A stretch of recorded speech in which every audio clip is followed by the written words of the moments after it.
Human sa upat ka hearing sa House Committee on Justice, hingpit ng gideklarang Dunay Probable cause ang ikatulo ikaupat nga impeachment complaint batok kang Vice President Sara Duterte. Kini human gipaboran sa tanang magbabalaod nga mitambong sa maong hearing ang maong motion. Giendorso ni mamamayang Liberal Party List Representative Laila de Lima ang ikatulong reklamo samtang sila Deputy Speaker Paulo Ortega ug Manila 6th District Representative Benny Abante asa ikaupat.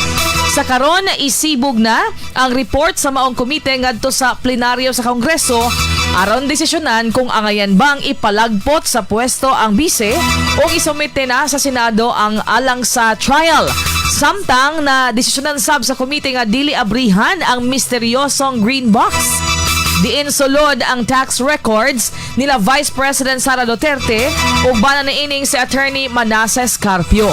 Ania ang tipik sa pamahayag ni Representative Jervil Luistro. With 6 votes in the affirmative and 38 votes in the negative with 0 abstention, the motion to open the box is hereby denied. So ruled.